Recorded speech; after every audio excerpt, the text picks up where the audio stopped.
Starting a shoemaking business can be a path to personal and professional growth, requiring dedication, skill development, and business acumen. Learning the craft, creating a business plan, and understanding your target market are crucial steps. By continuously improving your skills, embracing innovation, and building strong relationships, you can grow a successful and fulfilling shoemaking business.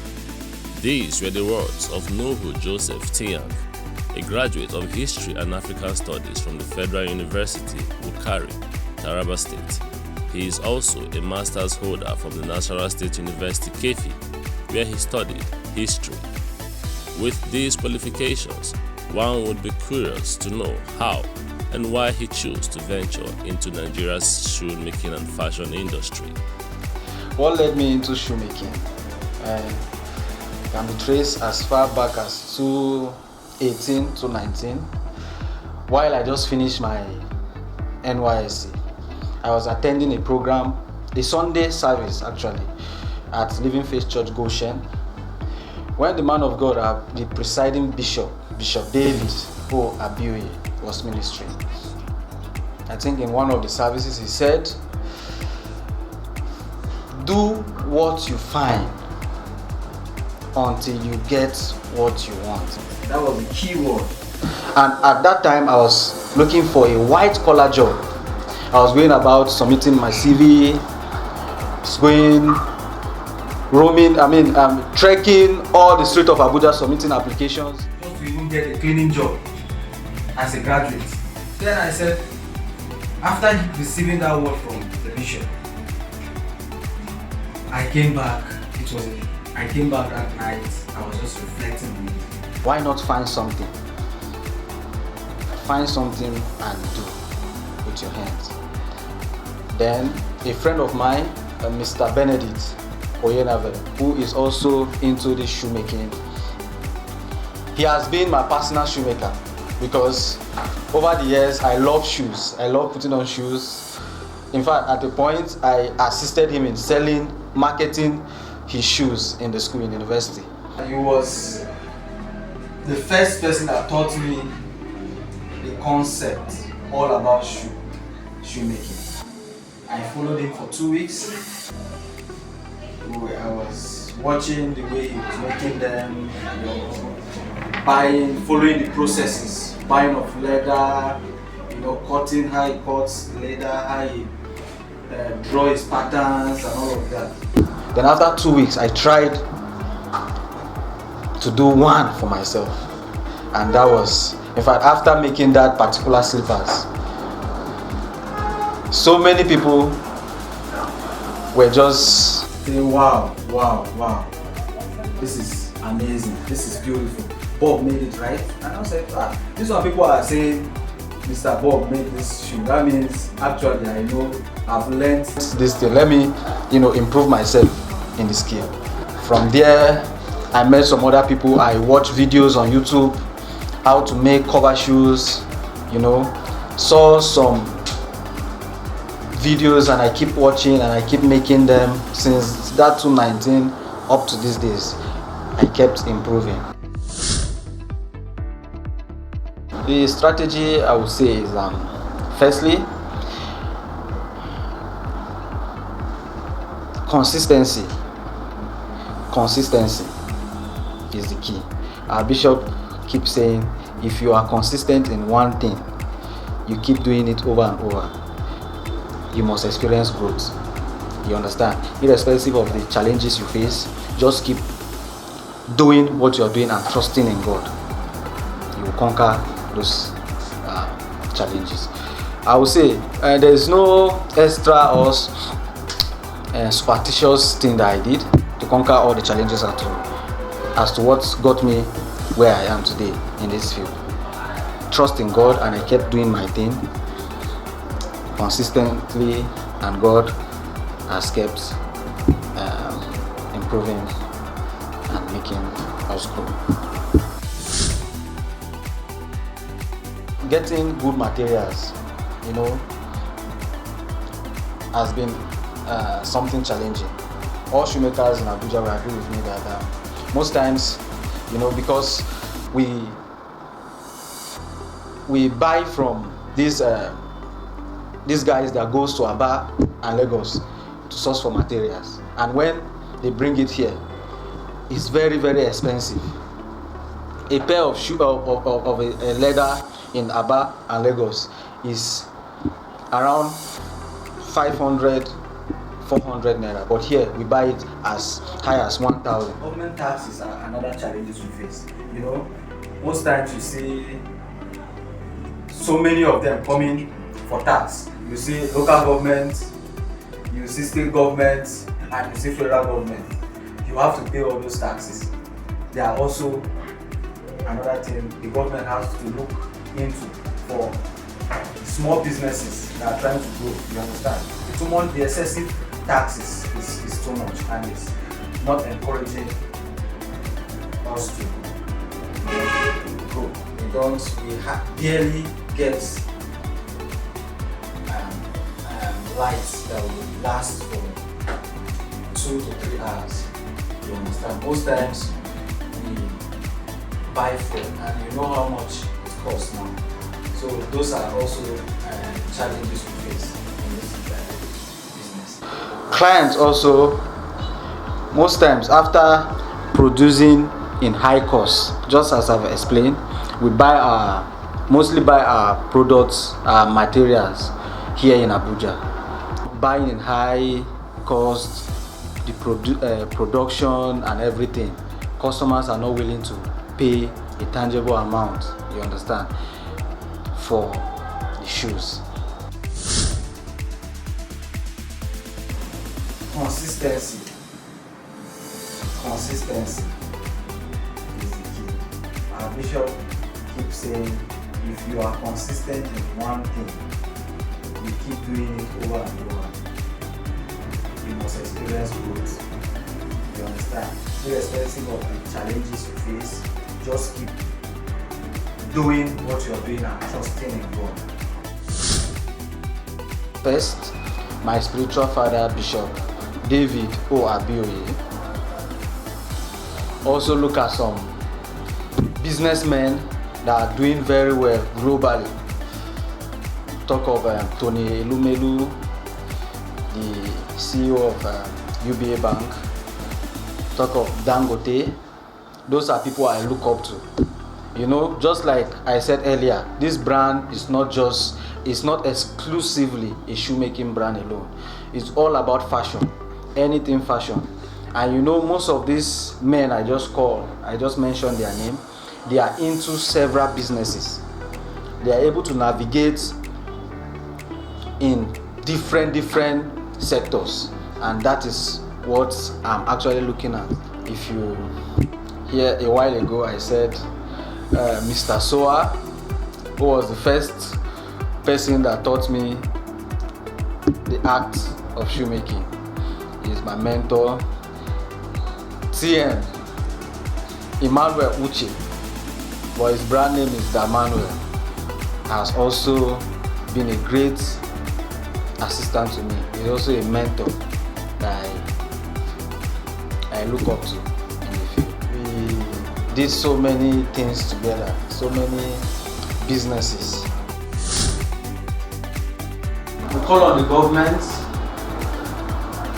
to ensure that they support the local businesses in Nigeria, provide loans and grants for us in order for us to grow, and also personally looking at where many Nigerians who is willing to invest in my company, NJ Nigeria Luxury. Our doors are wide open for investors to come in. No matter how small you want to invest, come in and we'll tell you our terms and conditions. And if we're able to agree, then we'll invest. In this part of the world, it's very difficult to get grants and loans. We all know how the system works in Nigeria. They'll tell you CBN are giving out loans to small businesses, grant and all of that. You apply, at the end of the day, you are not given the opportunity to receive those loans. We've gone for several of them. You understand? I've also gone for pitch competitions and the rest. But at the end of the day, we've not gotten anything.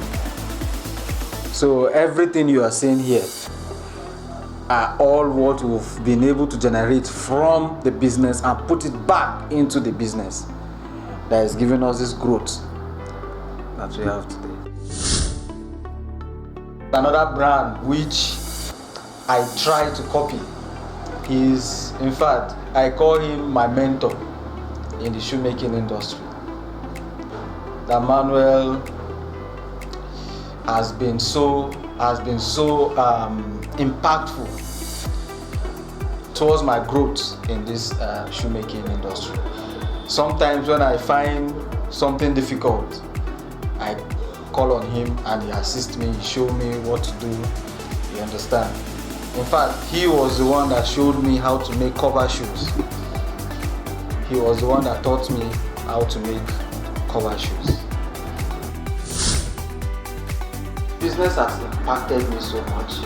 I got married doing this business. Gloriously married doing this business. And if you look at me properly, you will see that I'm even wearing what I produce. This kaftan you are seeing me putting on is proudly produced by NJ Nigeria Luxury. The slippers I'm putting on also is my brand.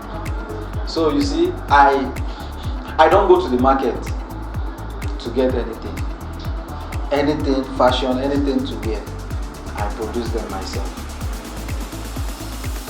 I've been able to also, this business has also assisted me to impact my immediate family, assist anywhere I can, you know.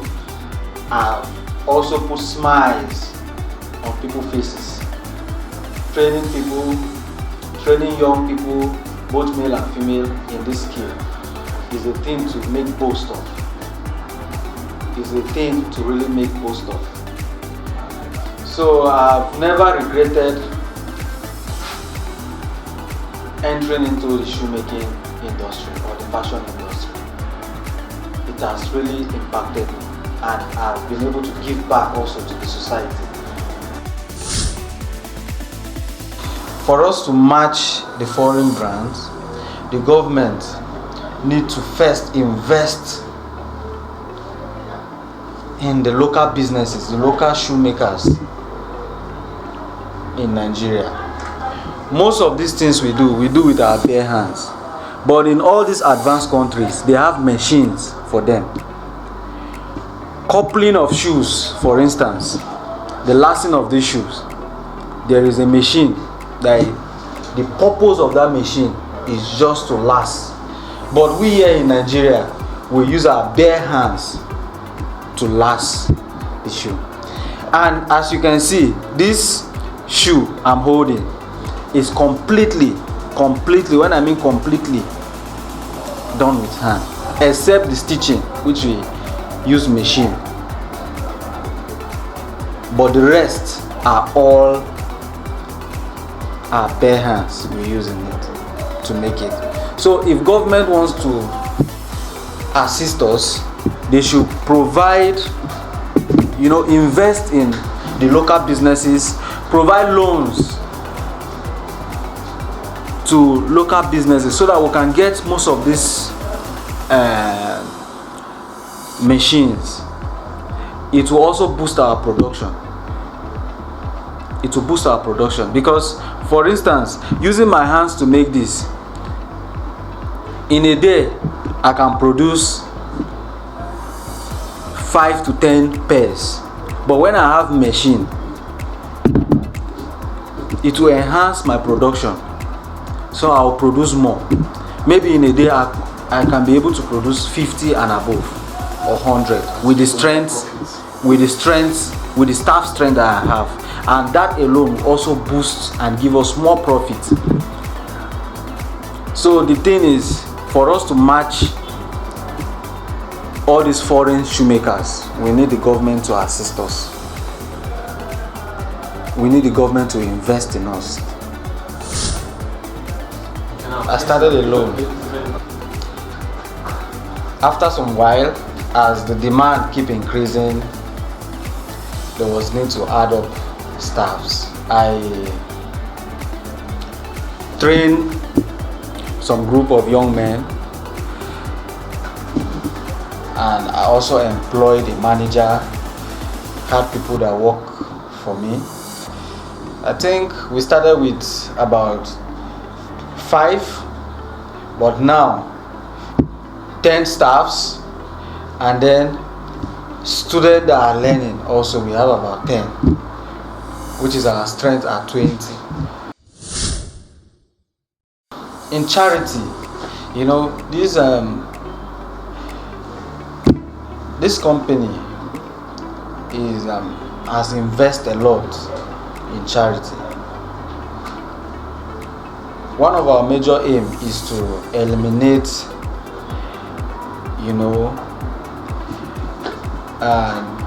joblessness, especially from the youth, the young people. When I mean from the young people, I mean from ages from 10 years to 30 years. We've been able to train young men, young boys in this skill for free, and I bet you for free. We've trained a lot. I think we've trained about 30 to 50 students in a year.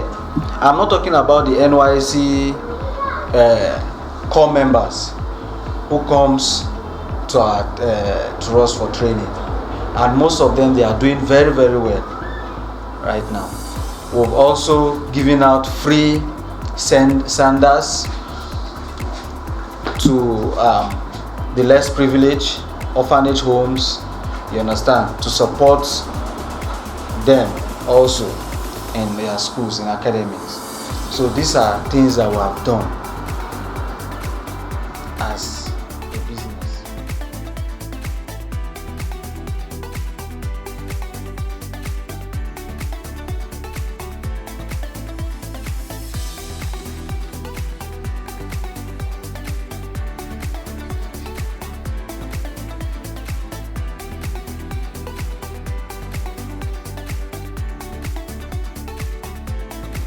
Most especially in UK, our clients in UK, they prefer buying from us because they say when they buy from us, they discover that our shoes last longer than the traditional shoes there in UK.